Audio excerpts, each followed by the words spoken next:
A'udzu billahi minasyaitonir rajim. Bismillahirrahmanirrahim.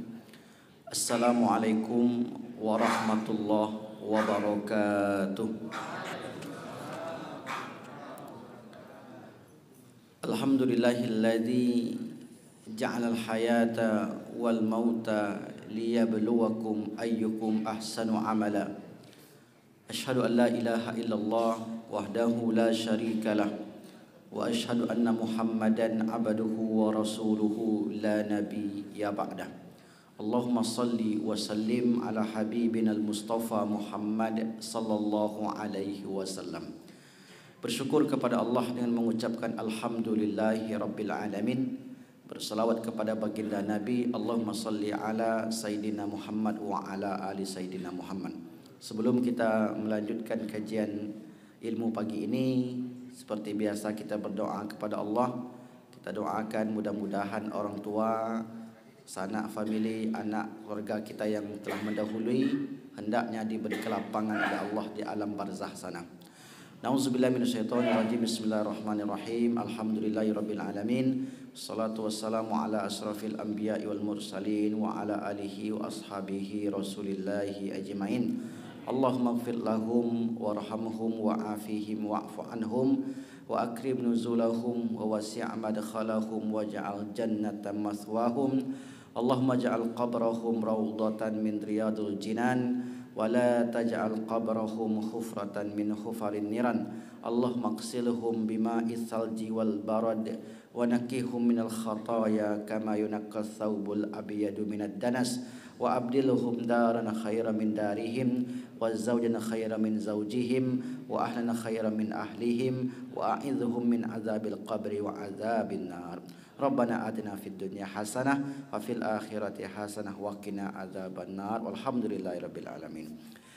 Kaum muslimin Bapak Ibu yang dimuliakan Allah Subhanahu wa taala, terakhir pembahasan kita tentang hal-hal yang harus dihindari semasa hidup agar selamat di alam barzah. Ketika seseorang sudah meninggal, maka dia berpindah ke alam baru, alam kubur atau alam barzah.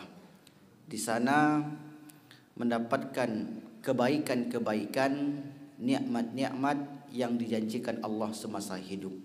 Ada orang yang mendapatkan kenikmatan sepanjang masa sampai datang hari kiamat.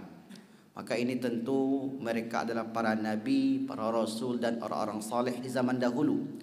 Dan ada pula kelompok yang kedua, mereka mendapatkan balasan dari perbuatan semasa hidup. Ini dibagi pula kepada dua oleh Imam Ibnu Qayyim Al-Jauziyah. Yang pertama, mudawamah, yang terus menerus mendapatkan azab sampai pula datang hari kiamat. Itu mereka orang-orang yang tidak beriman kepada Allah Subhanahu wa taala. Adapun orang-orang yang beriman yang sering silaf, melakukan kesalahan, maka kata Imam Ibnu Qayyim Al-Jauziyah itu muqatta'ah, terhenti-henti. Jadi hari ini mungkin mendapatkan azab, besok dihentikan, mendapatkan azab, besok dihentikan. Terus begitu. Kapan mereka itu mendapatkan azab? Ketika dosa-dosanya. Kapan dihentikan? Ketika amal-amalnya itu sampai kepada mereka. Nah, sebelum ini kita sebutkan ada beberapa pasal yang menyebabkan seseorang di alam barzah sana mendapatkan balasan, mendapatkan azab apabila sebelum meninggal tidak menyesali perbuatannya itu, atau singkatnya tidak bertaubat. Ini yang kita ceritakan, orang yang hidup kemudian berdosa tidak bertobat. Kalau bertobat itu lain ceritanya. Karena kalau bertobat Allah saja mengampuni semuanya. Rasulullah bersabda, at-taimu min dzanbi, orang yang bertobat dari dosanya kama la dzanbalahu, seperti orang yang tidak memiliki dosa. Maka yang kita ceritakan orang-orang yang berdosa kemudian dia tidak bertobat. Baik Bapak Ibu yang dimuliakan Allah Subhanahu wa taala, yang pertama kemarin kita jelaskan orang-orang yang tidak beriman, orang kafir. Yang kedua, orang-orang musyrik. Musyrik bisa jadi dia beriman tapi musyrik. Ya, karena di saat dia menyembah Allah Subhanahu wa taala juga menyembah yang lainnya. Itu namanya musyrik, menduakan atau mensyarikatkan Allah Subhanahu wa taala. Insya-Allah dua pasal ini kita selamat dan banyak kaum muslimin yang selamat. Yang ketiga, orang yang munafik. Munafik yang dimaksud adalah munafik secara keimanan. Dia menampakkan zahir keimanannya, hakikatnya tidak beriman. Seperti Snowhorns, Abdul Ghaffar, namanya Abdul Ghaffar, sehingga bisa dia masuk Mekah dan membuat skenario-skenario mencari kelemahan-kelemahan orang Islam sehingga dia berhasil. Dan disitulah salah satu penyebab mengapa Belanda berhasil mengalahkan rakyat Aceh ketika itu, karena susupan daripada Snowhorns ini atau Abdul Ghaffar ini. Nama Islamnya Abdul Ghaffar. Itu kemunafikan.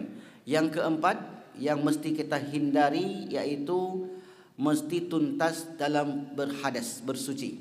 Jangan sampai ada yang lengket ataupun yang menyebabkan tidak bersih dalam bersuci. Ini penting sekali karena memang ibadah itu harus bersih, harus suci. Kalau tidak bersih, maka ini menyebabkan ibadah kita terhalang. Yang kelima, menyebut keburukan orang lain yang kita sebut dengan ghibah. Ini sudah kita jelaskan. Yang keenam, mengadu domba. Ini yang banyak terjadi ini, apalagi dekat tanggal 14 Februari. Itu banyak sekali itu. Februari bulan depan, mengadu domba. Maka kita hindari ini supaya kita selamat dari pasal-pasal yang Allah sudah tetapkan di alam barzah nantinya. Nah, suatu hadis yang masyhur dan sahih, Rasulullah lewat di sebuah kuburan. Marran nabiyyu alal qabrai. Lalu lewat di sebuah kuburan, kebetulan di situ ada dua kuburan. Kemudian kata Rasulullah, innahuma la yu'adzaban. Orang yang berada di alam barzah dari penghuni dua kubur ini, maksudnya di alam barzah sana, sedang diazab. Wa ma yu'adzabani fi kabir.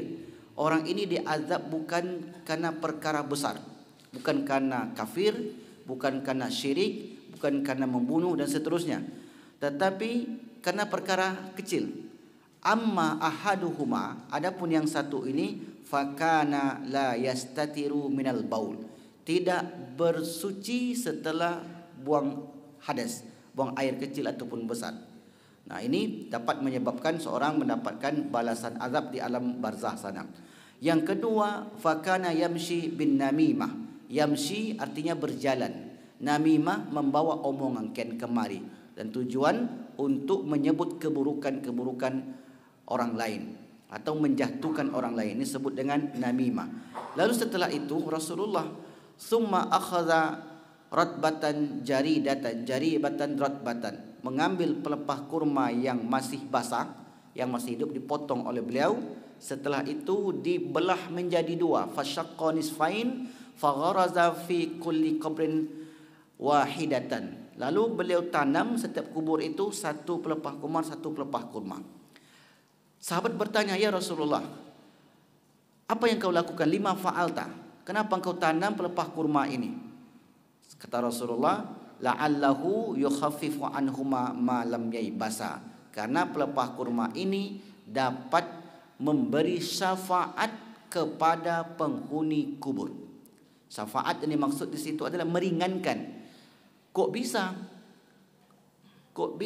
tumbuhan itu atau semacamnya? Kalau di sana pelepah kurma, kalau tempat kita kayu sungkai, kayu duit, kelapa sawit jangan. Kalau kelapa sawit di kebun aja. Atau ya yang biasa kita tanam, bunga dan seterusnya, tumbuh-tumbuhan. Maka ketika itu ditanam, untuk apa fadilahnya? Apa faedahnya? Karena tumbuh-tumbuhan itu bertasbih kepada Allah Subhanahu wa taala dan memintakan ampunan bagi penghuni kubur. Bayangkan Bapak Ibu, ini menurut para ulama, kalau tumbuhan saja bisa meringankan azab orang yang berada di alam kubur, apatah lagi Manusia. Apalagi anaknya, apalagi kawannya, ayahnya, emaknya, kakak atau adiknya. Ini sebagaimana yang disebutkan oleh Rasulullah dalam satu hadis, al-mayyitu fil qabri, orang yang sudah di alam barzakh sana, illa kal gharikil mutaghawwith, seperti orang tenggelam yang meminta tolong. Orang tenggelam meminta tolong karena tak bisa berbuat sana sini. Apa pertolongan, apa yang dia tunggu? Yantaziru da'watan, menunggu doa, menunggu zikirnya, menunggu kiriman pahala dari orang-orang yang di dunia. Dia menunggu doa. Dari siapa? Dari 4 perkara, dari 4 kelompok. Min abin, yang pertama dari sang ayah. Berarti kalau dari sang ayah yang meninggal anaknya. Yang kedua al umin, dari ibunya. Berarti yang meninggal juga masih anak. Yang ketiga au akhin, dari saudaranya. Saudara sekandung, saudara seayah, saudara adik beradik. Yang keempat au sodikin, dari kawannya. Nah, kawan ini banyak tafsirannya. Nah, kawan bisa ini kita berkawan, nanti kita takziah ke rumah kawan kita yang sudah meninggal. Maka di situ Allah Subhanahu wa taala, wa innallaha la yudkhilu, sesungguhnya Allah yang menyampaikan doa tersebut ilal amwat, kepada orang-orang yang sudah meninggal. Jadi doa-doa kita ini besar sekali fadilah bagi saudara, saudari, abang, ayah, datuk, nenek dan kawan kita yang sudah meninggal. Maka itu sebabnya mengapa setiap pengajian ini kita selalu berdoa kepada Allah untuk orang-orang yang sudah meninggal. Karena dasarnya ada doa dari kawan. Kawan-kawan kita yang kita doakan tadi, termasuk mungkin yang dekat dengan kita, orang tua kita sendiri. Kalau mau percaya seperti apa sampainya doa kita di sana, silakanlah berangkat lebih dahulu. Lalu kemudian kata Rasulullah, itulah kenapa saya menanam pelepah kurma ini, karena dapat meringankan orang di sini. Jadi ada yang bertanya, kalau ada tumbuhan di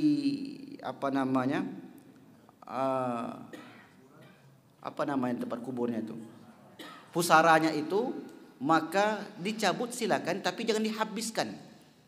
Biarkan dia ada tumbuh. Kalau memang di situ kita tanam bunga, tanam apa ini itu, mungkin karena kita ingin menengok rapinya, nah maka enggak apa-apa, tapi jangan dibersihkan semua, apalagi dirondap sampai mati di situ. Ya, kenapa begitu? Ya karena tadi kita mendapatkan riwayatnya. Itu kan pelepah kurma, Ustaz. Ya, itu kiasan. Karena di sini kurma susah untuk tumbuh. Bisa juga pelepah sawit. Terserahlah apa namanya. Intinya adalah inilah menjadi kiasan dari para ulama dahulu. Mengapa mereka, kalau di kampung kiri, kamar kiri itu Bapak Ibu, ya, mungkin di tempat lain juga begitu. Saya tengok ketika saya kecil selalu ditancapkan kayu sungkai itu. Karena itu yang paling mudah hidup di sana. Nah, itu kan Rasul yang melakukan dulu, Ustaz. Kita kan bukan Rasul, ya kita kan mengikut Rasul. Nah, kalau dia datangkan pula kurma dari sana atau kurma di tempat kita ini, habis nanti kurma di Al-Falah tuh, setiap orang ngambil satu-satu habis, atau di tempat yang lain. Nah, ini sebagai kiasan yang dijelaskan oleh para ulama kepada kita. Nah, ini yang menjelaskan. Setelah itu, ini yang ketujuh. Yang menyebabkan jenazah itu mendapatkan azab, meratapi jenazah. Meratapi jenazah. Tapi ini perlu digarisbawahi Bapak Ibu. Meratapi bukan orang yang menangis karena ayah ibunya meninggal atau anak meninggal. Bukan itu maksudnya meratapi di sini. Memang hadis teksnya begini. Dari Aisyah radhiyallahu anha, anna Ibnu Umar rafa'a ila Nabi sallallahu alaihi wasallam, innal mayyita, sesungguhnya mayit itu diazab, yu'adzabu fi qabrihi, di dalam kuburnya, bibukai ahlihi, disebabkan tangisan ahli keluarganya. Berarti enggak boleh nangis, Ustaz.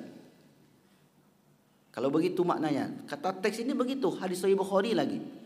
Maka orang yang baca zahir teks ini, dia akan keliru dalam memahami. Apa sebab? Sebab hadis itu ada namanya asbabul wurud, sebab hadis itu keluar. Kalau Al-Quran namanya asbabun nuzul, sebab ayat-ayat itu keluar. Nah, kenapa turun ayat tentang tak boleh memilih pemimpin non-Muslim? Karena membahayakan. Itu asbabul wurud, asbabun nuzulnya seperti itu. Kenapa mesti orang itu menjauhi praktek riba misalnya? Karena ada asbabun nuzulnya. Nah, sementara hadis ini asbabul wurudnya, jadi dahulu orang-orang kaya, orang-orang para sultan yang duitnya banyak, pembantunya banyak, ketika mereka akan meninggal, mereka berpesan, kalian nanti kalau saya meninggal, maka tangisilah saya sekian hari lamanya. Jadi dia berwasiat untuk minta ditangisi. Nah, sekarang ada nggak orang minta untuk ditangisi? Kan nggak ada. Ada? Nggak ada hari ini. Kita menangis itu karena sedih. Kalau bicara sedih, Nabi pun sedih. Ketika anaknya Ibrahim meninggal, beliau meneteskan air mata. Ketika istrinya meninggal, beliau bersedih sekali. Pamannya Abu Talib, beliau sangat sedih sekali. Saking sedihnya Rasulullah tak kuat tinggal di kota Mekah. Di samping juga memang orang Mekah itu sudah mulai memberikan perlawanan keras kepada beliau disebabkan dua orang penting ini sudah tiada. Karena memang di dalam berdakwah ini mesti ada backingan juga sebenarnya Bapak Ibu. Jadi dalam berdakwah itu ada backingan. Siapa backing Rasul di kota Mekah? Aisyah, Khadijah. Siapa Khadijah? Oh, Khadijah itu saudagar kaya, orang terhormat, dia orang disegani. Siapa lagi backingan Rasulullah? Abu Talib. Selama Abu Talib hidup, maka Abu Jahal, Abu Lahab, abu-abu yang lain tak berani mengganggunya. Ditambah lagi dengan pamannya yang bernama Hamzah. Ini luar biasa. Ini dimaksud dengan pendukung di dalam berdakwah itu. Makanya ketika Rasulullah sudah ditinggalkan oleh orang-orang penting di tengah di sisi beliau, akhirnya beliau mencari perlindungan ke kota Yathrib.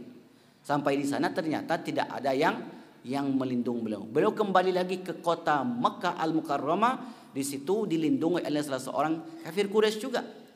Karena dulu masih ada hubungan baik di masa dahulunya. Inilah yang menjaga Rasulullah, memberi jaminan kepada Rasulullah bahwasanya ini jangan diganggu. Tapi setelah habis itu semua, tak ada lagi orang yang dekat dengan dia.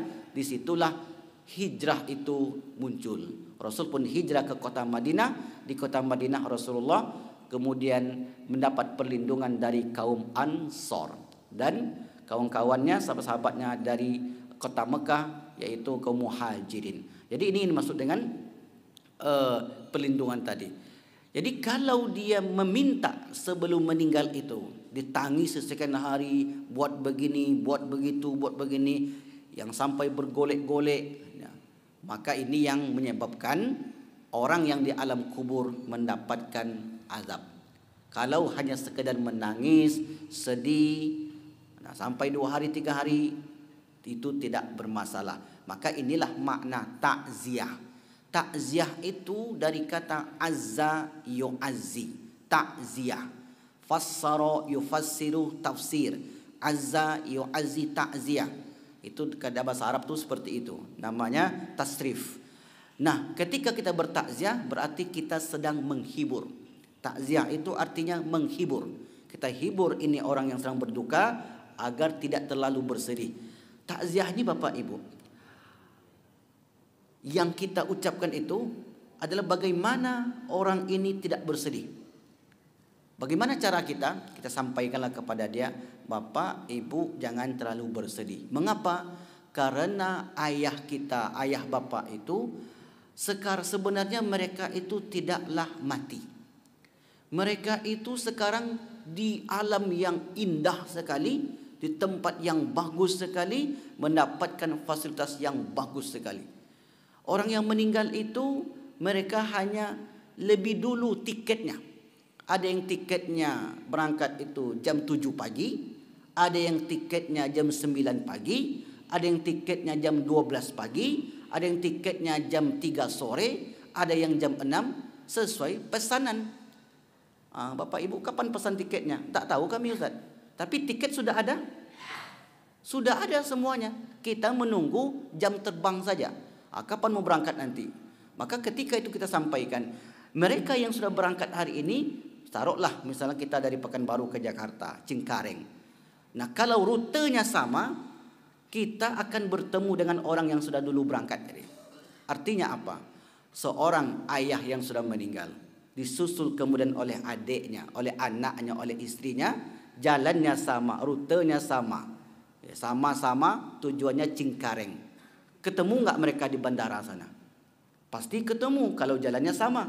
Tapi kalau rutenya sudah berbeda, satu Cengkareng, satu Cikarang, tentu nggak ketemu lagi. Nah, jadi itu yang kita sampaikan ketika kita bertakziah. Jadi sabar, apa makna sabar ketika kami mendapat musibah ini? Sabar bahwasanya mereka itu tidaklah mati.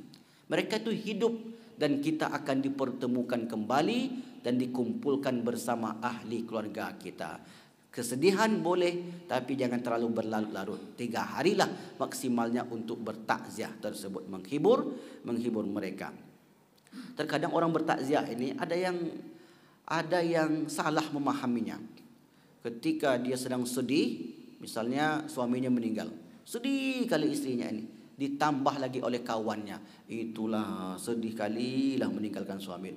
Sebenarnya dia sudah kuat tadi, tapi karena ditambah lagi, dibuat histeris lagi, semakin menangis ini orang. Betul tak itu?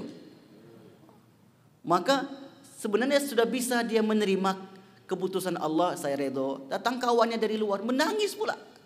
Jauh lagi. Saya pun karena begitu, waktu ayah saya meninggal, saya dah enggak menangis lagi.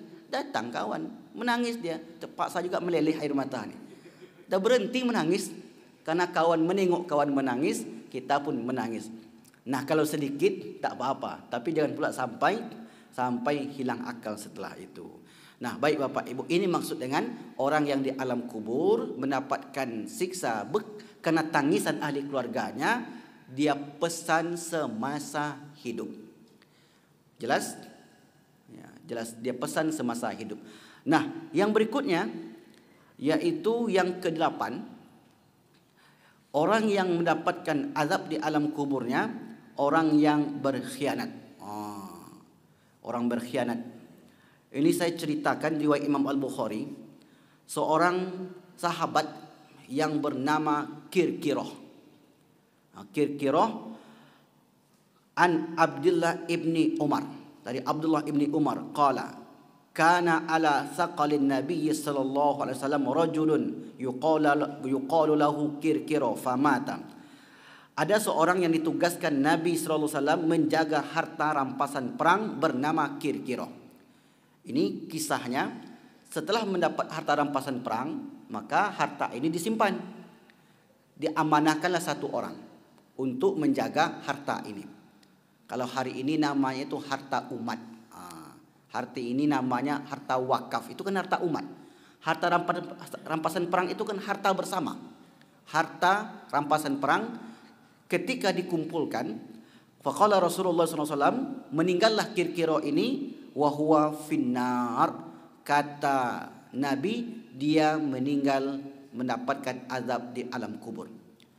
Heran sahabat Bapak Ibu, kenapa Kirkiroh ini mendapatkan azab sementara pekerjaannya mulia? Menjaga harta rampasan kan mulia itu, supaya tidak diambil oleh musuh dan ini itu. Rupanya fadhahabu yanzuru ilaihi fawajadu aba'atan qad ghallaha, karena Kirkiroh, orang yang pergi untuk menengoknya, dan ternyata mereka temukan ada barang curian. Jadi disalahgunakan harta umat itu. Disalahgunakan oleh dia, digunakan untuk kepentingan pribadinya. Jadi kalau ada zaman sekarang kita berwakaf, kemudian ini dan itu, lalu kemudian disalahgunakan harta itu, kita tidak menuduh, tidak, kalau salah gunakan misalnya untuk kepentingan pribadinya, bukan untuk umat. Kalau untuk umat ya tidak ada masalah. Dia wakaf, kemudian dibuat sekolah, kemudian untuk umat, bukan untuk mengayakan pribadi dia dan kembalikan lagi kepada umat. Nah, itu tepat, jalan yang tepat. Tapi kalau dia digunakan untuk kepentingan pribadi dia, ya, berlebihan daripada gaji yang dia dapat dan diambilnya secara tidak patut, maka kata para ulama, Kirkiroh ini seperti itu dahulu. Kirkiroh sudah digaji, Tapi ada satu yang tertarik dari harta rampasan perang itu. Dalam riwayat ini disebutkan baju perang. Baju perang itu nampak oleh dia, disembunyikannya, digelapkannya. Kira-kira begitulah bahasa sekarangnya. Harta umat itu digelapkan oleh Kirkiro. Meninggal Kirkiro ini. Kata sahabat Nabi, Kirkiro ini orang yang luar biasa. Amalnya banyak, pasti penghuni surga. Tapi apa yang terjadi? Tidak, kata Rasulullah, dia neraka. Mengapa? Setelah ditelusuri, ditengok, digeledah rumahnya, rupanya beberapa barang-barang rampasan perang itu diamankan untuk kepentingan dia. Maka oleh karena itu, sebenarnya menjaga harta umat ini berat. Berat. Sebab tanggung jawabnya kepada manusia dan kepada Allah Subhanahu wa ta'ala. Tapi bukan berarti kita tidak berwakaf, Bapak Ibu. Tentu kita cari yang tepat dalam mengelola harta tersebut. Jangan sampai salah dalam memberikan harta benda kita kepada orang lain. Dalam riwayat yang lain, Rasulullah SAW bersabda dari Ubadah bin Samit dari Nabi SAW mengenai hasil rampasan perang. Kumpulkan barang dan kain yang dijahit, jangan berkhianat karena pengkhianatan adalah aib bagi pelakunya pada hari kiamat. Jadi kain yang diambil dari harta rampasan perang itu, ini termasuk kategori orang yang tidak amanah dalam menjalankan amanah yang diamanahkan oleh Rasulullah sallallahu alaihi wasallam. Itu yang ke-8. Yang ke-9, berdusta. Berdusta ini kalau 3 hal itu diperbolehkan. Ada buku Buya Hamka judulnya Bohong di Dunia. Itu ada 3 perkara. Yang pertama kepada istri. Boleh. Misalnya, semakin hari nampak wajah kau ini semakin cantik saja. Semakin kencang saja raut wajahmu itu. Padahal sudah berkerut. Bohong tak tu? Tapi ibu-ibu senang tak dibilang begitu? Nampaknya semakin hari semakin cantik Dinda ini.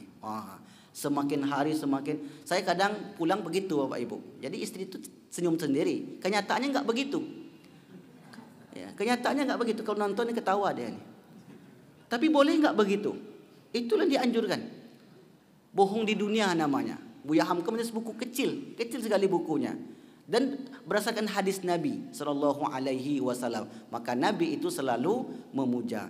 Misalnya istrinya itu agak pendek sedikit, engkau ni nampaknya tinggi semampai. Tidak apa-apa. Yang penting senang hatinya. Sebab perempuan itu kau disenangkan hatinya, itu apa saja, abang masak apa nih? Langsung dimasaknya ke dapur tu. Padahal dia tahu suaminya itu tidak sungguh-sungguh. Besok kalau kita sudah punya duit, kita jalan-jalan, pergi ke Turki, entah kapan lah sebenarnya, kata sang istri. Tapi istrinya sudah bergembira terlebih dahulu. Maka hal seperti ini diperbolehkan, tidak masuk kategori ini. Yang kedua, ketika di pengadilan. Bukan di pengadilan. Yang kedua, ketika ada nyawa yang ingin diselamatkan. Misalnya ada orang yang sedang mencari orang, ingin dibunuhnya. Kamu melihat enggak orang seperti ini? Ciri-cirinya tinggi, rambutnya putih, tegap. Mau diapakan? Ini orang mau kami cincang, misalnya begitu. Maka dia katakan tidak. Tidak, saya tak melihat. Nah, dalam hal ini dibolehkan orang tersebut untuk tidak berkata jujur, sebab menutupi maslahat yang lebih besar. Ini nyawa yang akan diselamatkan. Kalau dibilangnya tu dia di dalam, bersimbah darah setelah itu. Itu yang kedua. Yang ketiga, lupa saya perkara yang ketiga. Nanti saya tengok lagi hadisnya. Jadi dalam buku itu disebutkan 3 oleh Buya Hamka. Kepada sang istri, kemudian untuk melindungi nyawa, mendamaikan, ya itu dia. Mendamaikan 2 yang sedang berperkara. Itu dia Bapak Ibu. Jadi itu tidak termasuk kategori ini. Ini orang-orang yang betul-betul tak ada alasan, tak ada ini itu, dia menebarkan kedustaan, apalagi menebarkan data palsu. Ini yang mesti dihindarkan. Rasulullah SAW bersabda, hadisnya panjang sekali. Itu terdapat dalam riwayat Imam Al-Bukhari. Yang ke-10, hutang. Nah, kalau ada hutang maka mesti dilunasi. Hutang menyebabkan roh seseorang terkatung-katung, bukan gentayangan. Nah, terkatung-katung di alam barzah dengan gentayangan itu beda. Bahkan orang yang berhutang ini, ada sahabat yang meninggal, ditanya oleh Rasulullah, afalahu dainun, apakah ini orang punya hutang? Kata sahabat, iya. Tapi 2 dirham sampai 3 dirham cuma. Ya kira-kira 100 ribu lah. Maka kata Rasulullah, sallu sahibakum, solatkanlah saudara kalian ini. Saya tak mau menyolatkannya. Kenapa gitu Rasulullah? Karena orang yang berhutang ini orang yang belum tuntas perkaranya di dunia. Makanya inilah mengapa orang-orang kita kalau ada keluarganya yang meninggal pasti diumumkan, Bapak Ibu, jika abang kami ini memiliki hutang, maka silakan datangi ke ahli keluarganya ini. Kami akan lunasi hutang tersebut. Nah, kalau zaman dulu Nabi tak menyolatkan sebelum diberi jaminan. Maka sahabat Nabi yang lain memberi jamin. Ya Rasulullah, saya yang menjamin hutangnya si fulan ini. Misalnya Ustaz, ada hari ini yang menjamin. Kata Pak RT-nya, hutangnya nanti kami yang menjamin. Kami sampaikan keluarganya. Habis itu lupa Pak RT ini. Sementara ini sudah diselenggarakan. Lupa orang yang menjamin ini. Apakah orang yang di alam barzah itu masih terkatung-katung? Tidak. Karena sudah dialihkan, sudah diberi jaminan. Adapun perkara lupa itu Allah yang membuat dia lupa. Kecuali sengaja dilupakan, itu lain hal. Karena lupa dengan sengaja dilupakan berbeda itu Bapak Ibu. Kayak bulan puasa tanpa sengaja makan nasi. Karena biasa pagi habis pengajian di Masjid Nurul Huda, di hari Selasa subuh diajak sama Pak Bukhari makan di Kobeng. Besok bulan puasa makan lagi. Makanlah situ macam jenis makanan di situ. Di sini disediakan lontong, disediakan soto. Habis itu tak tahu lupa, itu tidak bermasalah.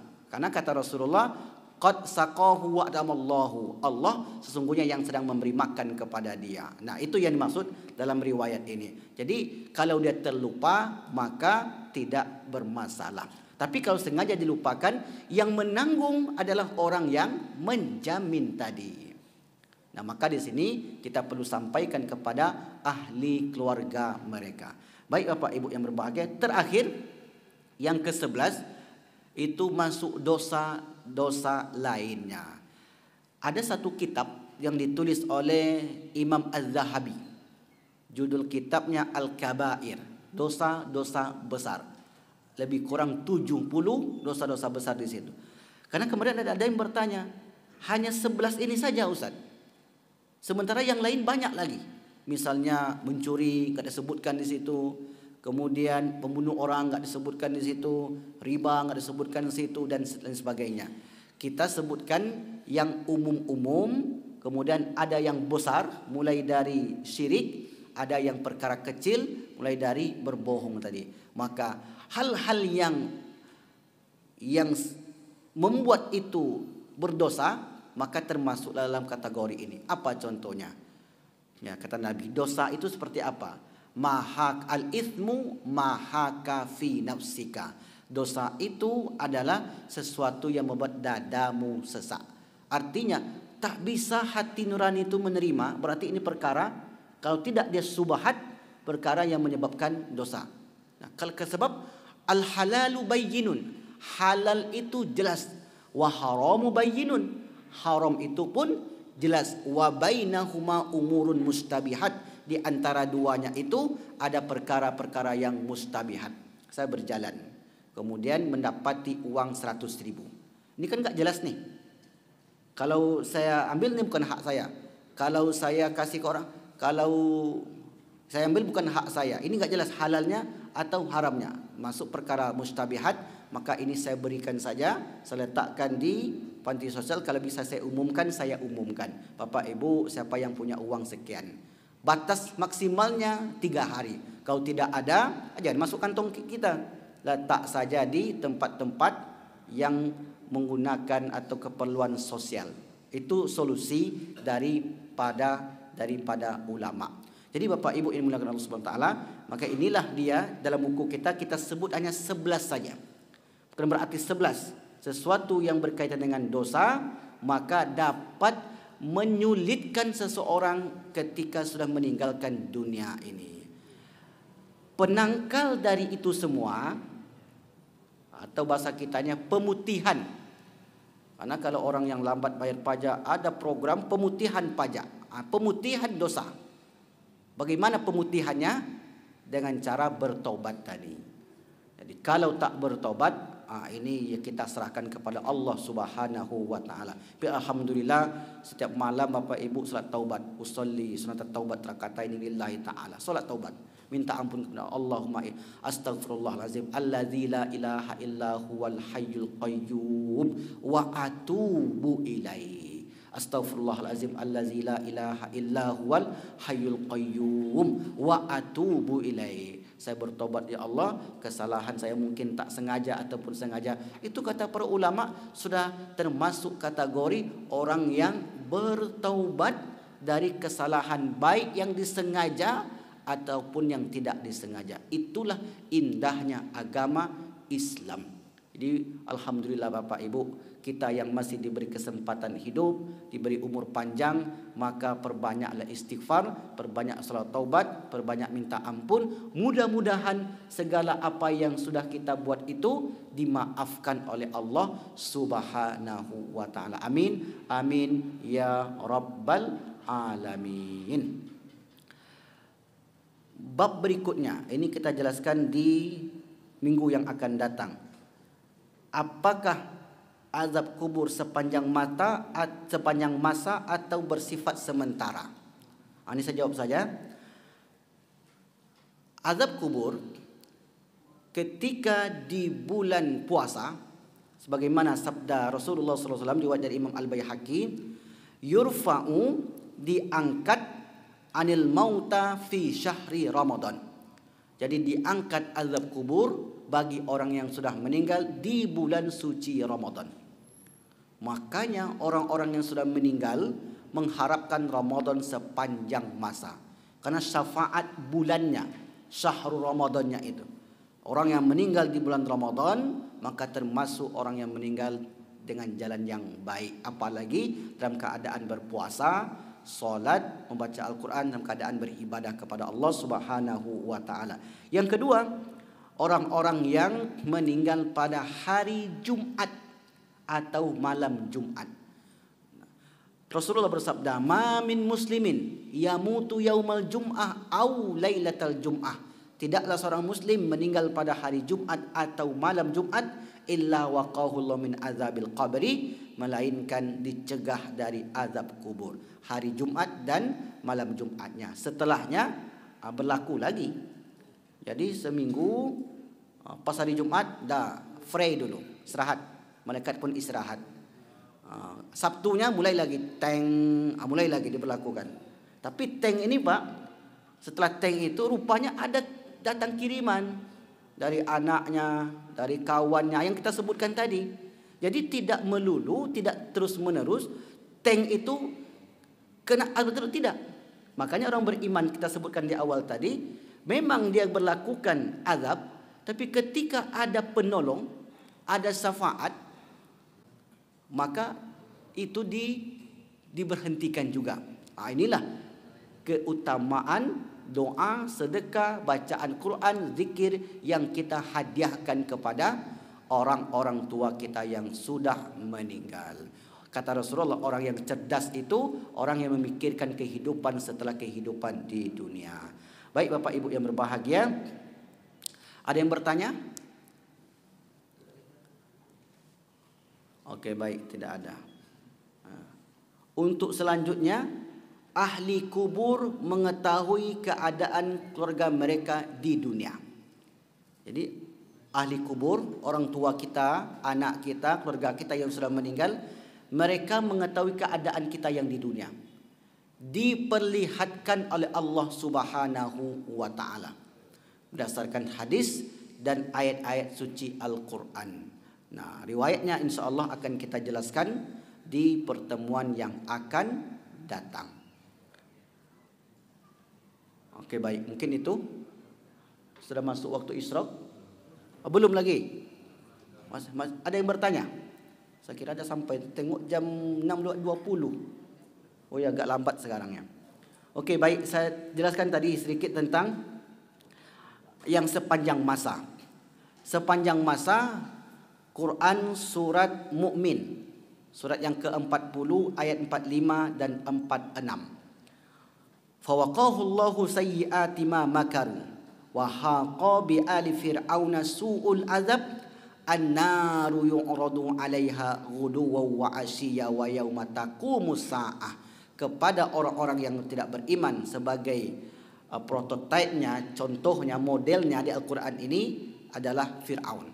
Fir'aun yang hidup di zaman Nabi Musa, yang namanya Al-Walid bin Mus'ab atau Ramses II.